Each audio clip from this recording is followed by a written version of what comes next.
Good afternoon, everyone, and welcome to District 38 Voice Fusion session on Are You Making the Impact You Want Around the People Around You? Our presenter, Michael J. Pope, is a dynamic speaker, leadership trainer, and executive coach dedicated to helping individuals amplify their influence and create meaningful impact. With a career spanning leadership developing, marketing, and technology, Michael has guided professionals, executives, and entrepreneurs in mastering the art of communication, personal growth, and productivity. As a certified speaker and trainer, Michael has worked with leaders across industries, empowering them to speak with confidence, lead with authority, and inspire change in their teams and communities. He is a certified neuroencoding specialist and an executive director with Maxwell Leadership, specializing in executive presence, leadership communication, and productivity strategies. Michael has earned his Distinguished Toastmasters designation in 2016, the highest honors in Toastmasters, recognizing his dedication to public speaking and leadership development. In 2019, he was honored as the District 40 Toastmaster of the Year, a testament to his impact on the Toastmasters community and his ability to inspire and develop others. Please help me welcome Michael J. Pope, DTM. Are you making the impact you want on inspiring the people around you? Michael J. Pope. Thank you so much, Ann. Thank you, District 38. This is my pleasure to be here with you. As Ann mentioned, I am on a tight schedule. So directly after I leave today's session, my wife and I are heading to the airport for an international trip that I'm going to be for a conference I'm speaking at this week. But however, I am very excited to be here talking about one of my favorite topics, which is making an impact. So I want you to think for a second. Think about the people in your life who have made the greatest impact on you. Hopefully some names are starting to pop into your head of some of those people. But think about what they did that made a major impact on you. Okay. Now I want you to think about what does it take for you to actually create an impact? I know for me, I've had a lot of influential people in my life. One of the most was my grandpa Joe. My grandpa Joe was an absolutely amazing man. He was my hero. He was a father figure when I really needed one. And as a young boy, I spent a lot of time with my grandpa. When I was 8 years old, the unthinkable happened. My grandpa got sick. And they had to amputate my grandpa's legs below his knees. Despite the pain, my grandpa Joe spent the majority of his days caring for my grandmother, who was paralyzed on one side of her body. I would watch my grandpa Joe slowly crawl over to grandma, and he would patiently feed and care for her, always with a smile on his face. Now, friends, as an 8-year-old watching this, I thought, Grandpa, what are you doing? Stay in bed. Let the nurses care for her. It didn't make sense to me why he would do that. Then on nice days, I would watch my grandpa crawl over to his chair, and he would strap on those two heavy prosthetic legs. And I don't know if you've ever seen anyone with prosthetic legs, but back a few decades ago, those legs were extremely heavy. But he would put on those heavy legs, and I would watch him go from about 4 foot tall to 6 feet tall in a matter of minutes. And to me, it felt magical. And Grandpa would walk around the neighborhood helping out neighbors. I mean, he would drive some of the neighbors around, even with no legs, to doctor's appointments and grocery store. He even delivered mail for some of the sick and shut in. That was just the kind of person my grandpa was. As a young boy, I didn't get it. I didn't understand why he would do that. But then when I was 19, Grandpa made me so proud when he received the Thomas Jefferson Servant Leadership Award. I remember taking a look at the award, and I keep it on my desk as a reminder of the impact Grandpa made on me. But I looked at that award that day and I said, wow, Grandpa, how can I win an award like that? Right? 19-year-old, I was like, how can I win an award like that? And Grandpa looked at me. He said, Michael, it's not about the award. It's about the impact. You have to make serving others part of who you are. Now, friends, at 19 and in college, I didn't get it. But a year later, I was sitting on the front row of my Grandpa Joe's funeral. And I saw person after person come up and they shared how Grandpa had made an impact on them. And I heard words like patient, caring, servant leader. Then in the back of my mind, I remember my grandpa's words, Michael, it's about the impact. You have to make serving others part of who you are. And I determined that day that I was going to dedicate my life to being in the service of others, to making an impact on other people. But while I was sitting there also, one of my relatives leaned over and she said, hey, little Mike, are you going to go up and say some remarks about Grandpa Joe? Friends, I wanted to. Like I said, he was my hero. I wanted to tell them how much he had impacted me as well. But I was paralyzed by fear. You see, I was terrified of public speaking. And even though I was in a room full of people who loved me, wouldn't have judged me, I was terrified to get up and go speak on behalf of my hero that day. But nonetheless, I still dedicated my life to trying to emulate my Grandpa Joe and be of service of others, to create an impact. And my goal today is really just to share some ideas with you, kind of like what my journey has been like of making an impact. Once I started, one of the things I quickly realized is that making an impact one-to-one is great. However, people who have made the greatest impact in our world are people who have learned how to speak one-to-many. Right? It's way easier to create an impact when you're going from one to many. And as Toastmasters, as speakers, we get that opportunity on a regular basis. I think back to someone who really, truly created an impact in this world with his voice. And I always think about Dr. Martin Luther King Jr. Now, I guarantee you, everyone out here has probably heard of Dr. Martin Luther King Jr.'s I Have a Dream speech. Maybe you've heard parts of it, or maybe you've heard the whole thing. He delivered that talk August 28th, 1963, 17 minutes long, to an audience of a little over 200,000 people. However, now, think about how many years later it's been. It's been heard by millions of people. It's continuing to impact people over and over and over. He gave it once, one to many, using his voice. And so for me, I had to figure out how to start using my voice to create an impact. That's the thing I absolutely love about Toastmasters, right? Toastmasters equips us with those skills to do that. And I'm going to share my journey with you in a little bit.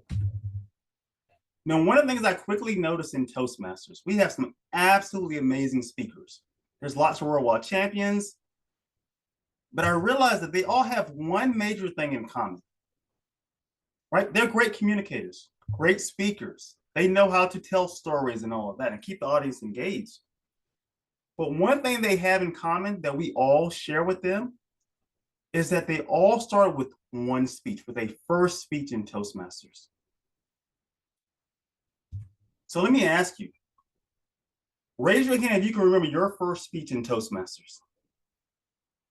Yeah, I see some of you thinking, maybe it was last week, maybe it was 30 years ago, right? But we've all had that first speech. And friends, I'll never forget mine. It was the summer of 2003, and I was asked to give my short 4 to 6 minute icebreaker speech. And I was absolutely terrified. I'm an IT professional, natural introvert, and like I mentioned earlier, I was terrified of public speaking. So I remember that day sitting in my seat, anticipating being called up.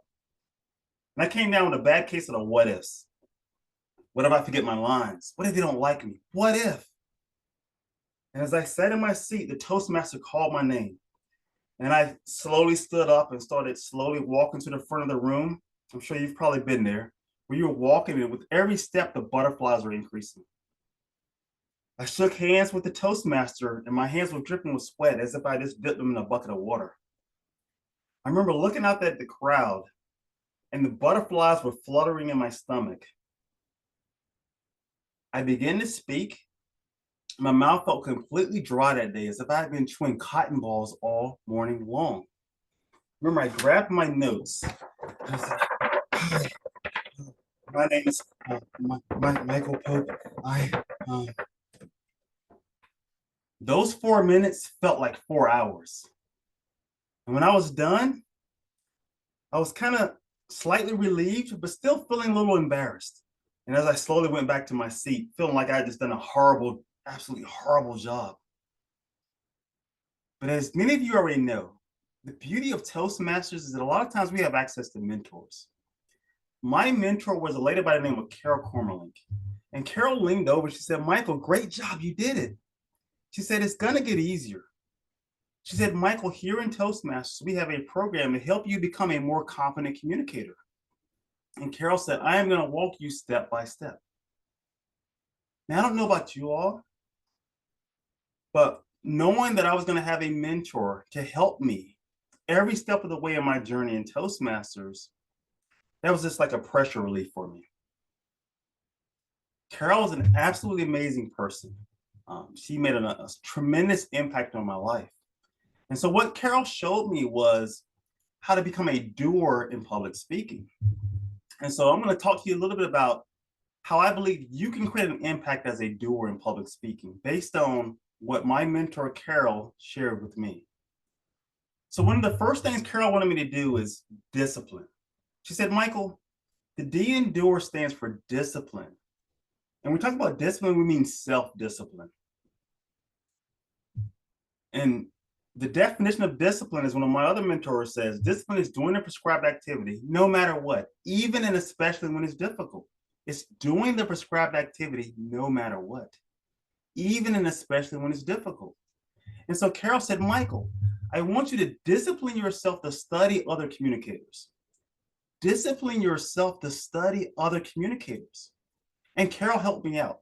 I remember her handing me DVDs and really VHS tapes back then and cassette tapes of world champion public speakers, people like Darren LaCroix and some of the other amazing communicators, David Brooks.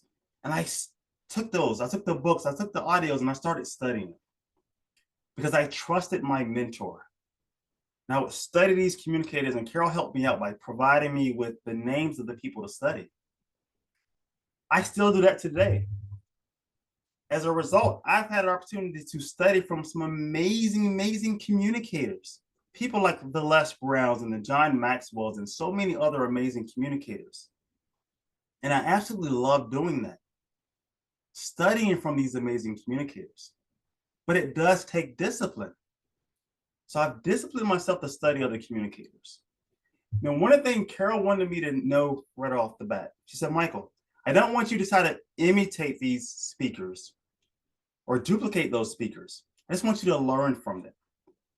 So I started figuring out, okay, if I'm going to study these amazing communicators, what should I learn from them? And so there's 3 things that I focus on today. One is the audience connection.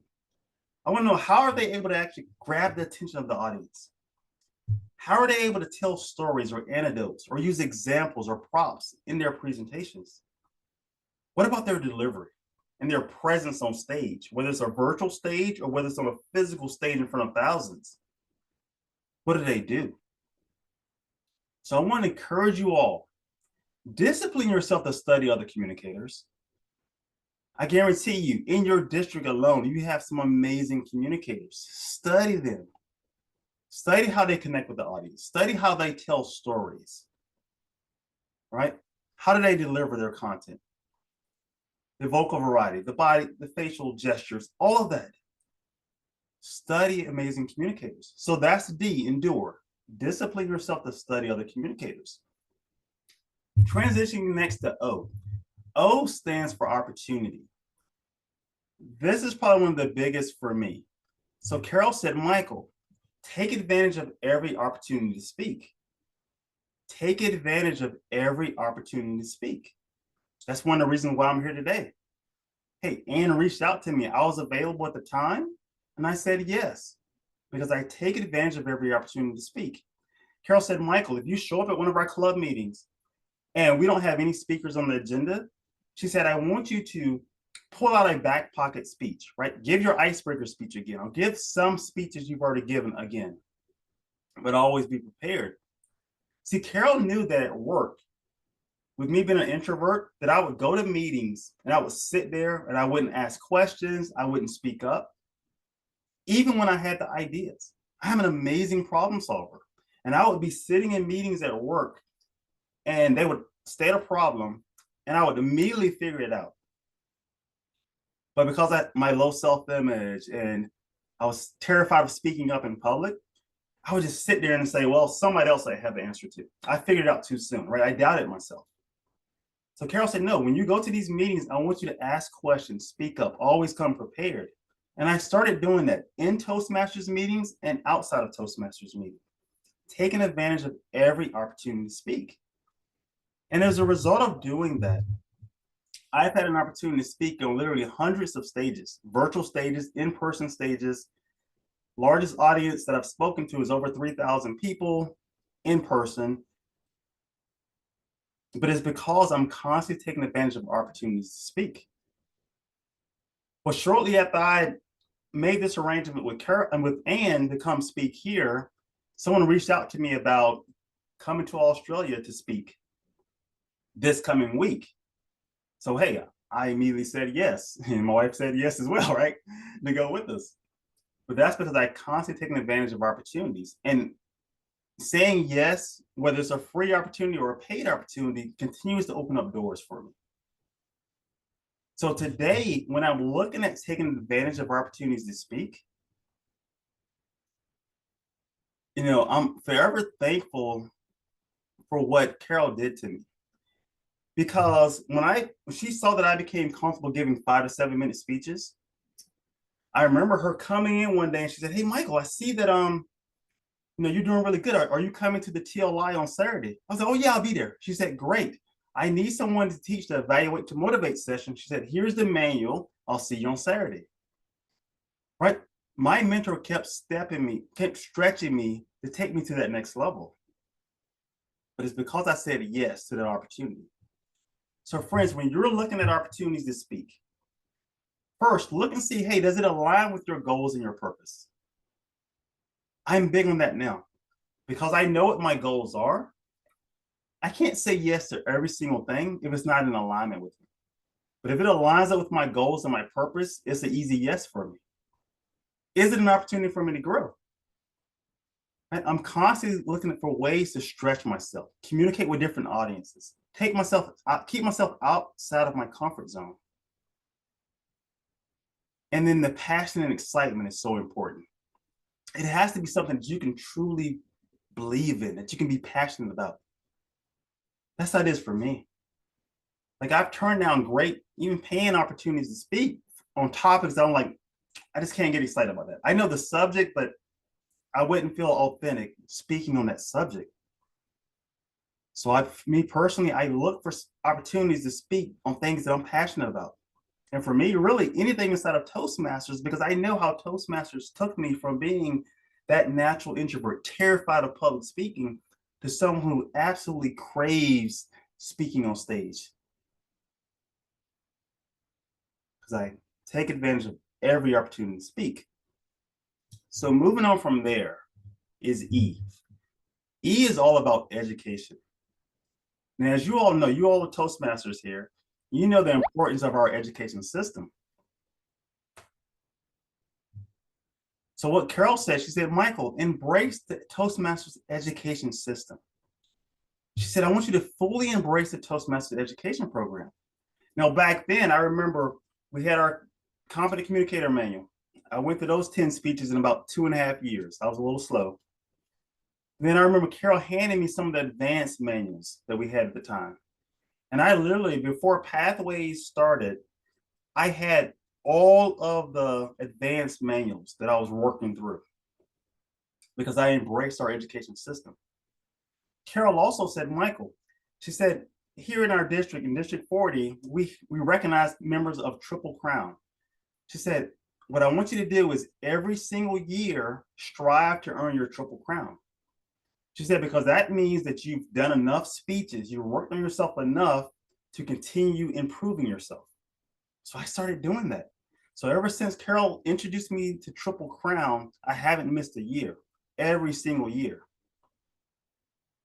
because I embraced the education system. Now, another one of my mentors, John C. Maxwell, says that growth is the only guarantee that tomorrow will get better. And so for me, I'm constantly growing. I'm constantly embracing the Toastmaster education system, whether it's attending conferences, district conferences, international conference, TLIs, all of those type of events. I'm constantly embracing that education because I know it works. Now, for me, I'm still active in Toastmasters, active member in 2 clubs. I still speak at our district conference. I speak at multiple TLIs and club officer training events throughout the year for our district because I believe in what Toastmasters has to offer. But in addition to what I'm doing with Toastmasters, I've also put myself in environments around other amazing, what I would call speaker clubs, starting with the Maxwell Speakers Club.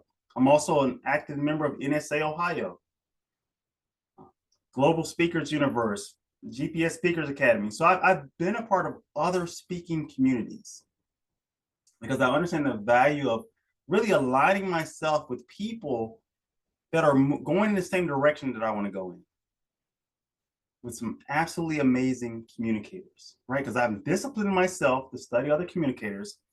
I'm keeping my options open, right? Being open to take advantage of every opportunity to speak. And I'm embracing the education system. So when I look at embracing the education system, there's 3 main things here to look at. One is the goal of that particular club or organization that I'm looking to align myself with. I have to make sure that their program is in alignment with my goals. Because let's face it, we all only have so much time that we can devote to something. So I have to make sure it's a good alignment. Also, the networking and community. I love putting myself in positions, in rooms where I can network with quality people, right? Those like-minded individuals. And then, of course, the practical value and return on investment is important. And I know for me, if I look at a lot of the paid speaking opportunities I've had recently, majority of them have been a result of the networks that I'm currently a part of, right? They just continue to open up doors for me. So I want to encourage you, if you're new to Toastmasters, even if you've been in Toastmasters for decades like I have, keep embracing the education system, right? If you're doing a project in Pathways, read through the project in its completeness to really get the value out of it. I remember when Pathways first launched, I immediately signed up for 2 paths. I signed up for presentation mastery and leadership development because I knew those were 2 areas that I wanted to focus on with my speaking. And so I jumped into that. And of course, I've completed other paths since then. But embrace that education system. So moving on to R. R in the door acrostic stands for relationships. Carol, I have to tell you, Carol Cormalik was an absolutely amazing woman, and she was a relationship queen. So Carol said, Michael, I want you to create relationships in and out of clubs, in and out of Toastmasters. And she demonstrated this with the way she lived her life. So one of the things that Carol would do is, because she had multiple DTMs, but one of the things she would do if she was going to travel somewhere, so if she was going to Pennsylvania, what she would do is go to your district site, she'd find DTMs in that area, and she would have a conversation with them to set up a dinner or a lunch. Because she never wanted to go somewhere without knowing other like-minded people in that area. And so she started building relationships all over the place. An absolutely amazing woman. And she traveled all over, even internationally, many years ago, doing the exact same thing. She said, I travel to these cities. Most of the time I don't have to get a hotel room because I've met some DTM there who says, hey, you can come stay with me, eat with me type of thing. And it was just a great experience. I learned so much from Carol. And following in my mentor's example, I've done the exact same thing. So I've started creating relationships, obviously inside Toastmasters, but outside of Toastmasters as well, through other organizations. And all of those relationships continue to add value to me. It continues to allow me to impact them. They're impacting me, and it opens up doors. So when you're looking at creating relationships, I look for relationships that's going to foster some type of trust where I can be me. Like I never want to show up somewhere or be a part of something where I feel like I have to be phony or hide who I really am. Right? That's very important.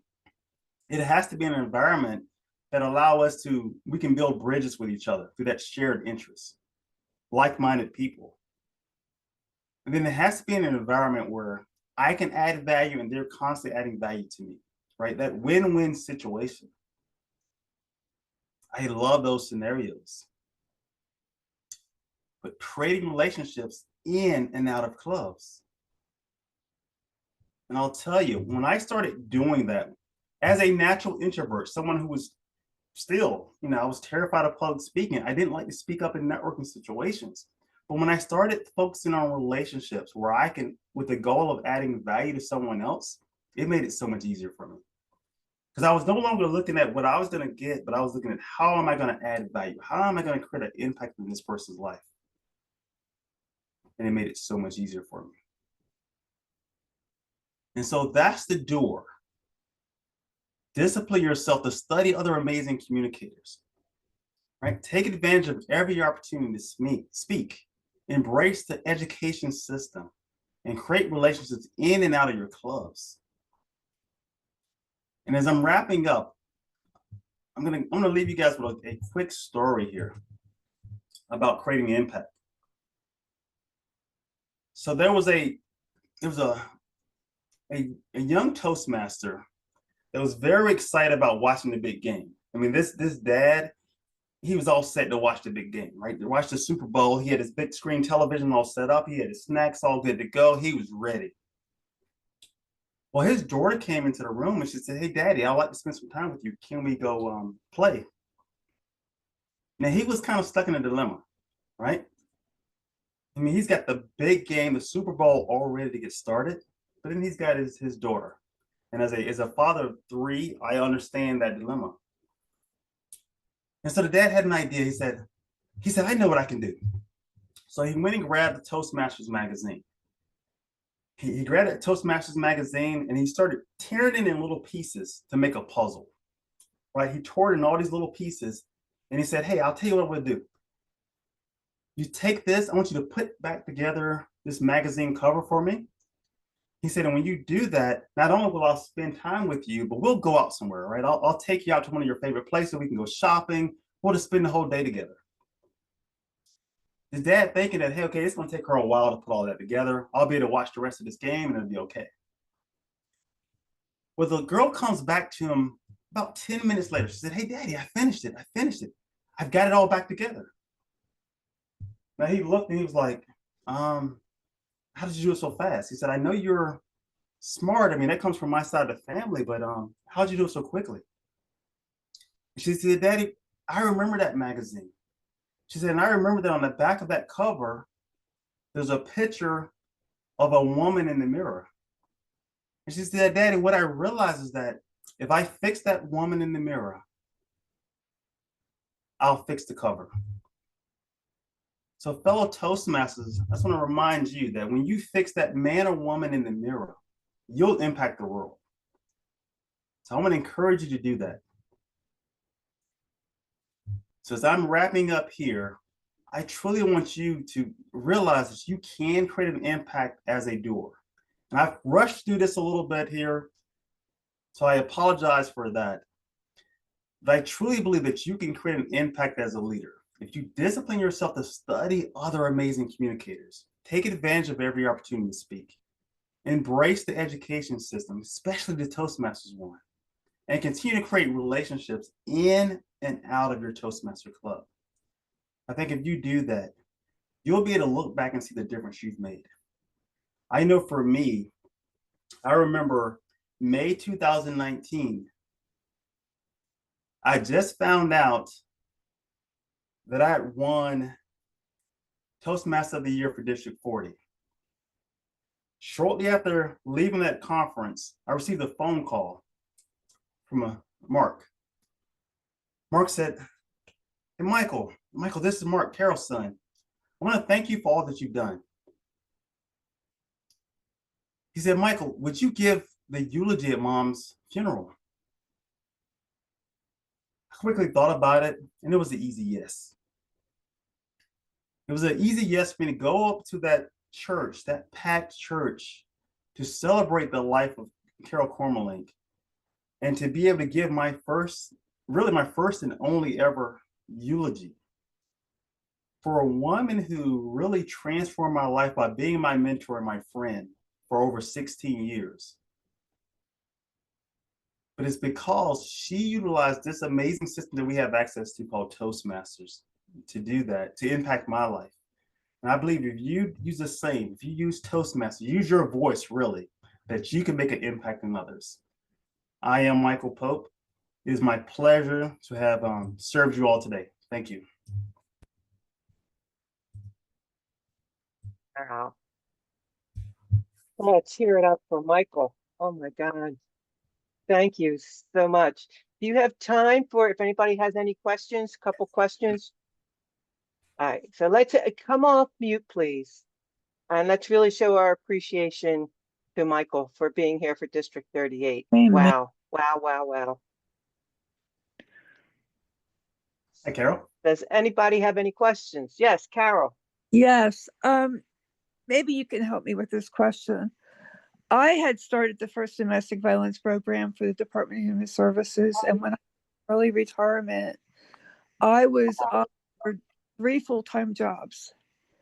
Real fast, I was offered a full-time job because I had been part-time as psychotherapist.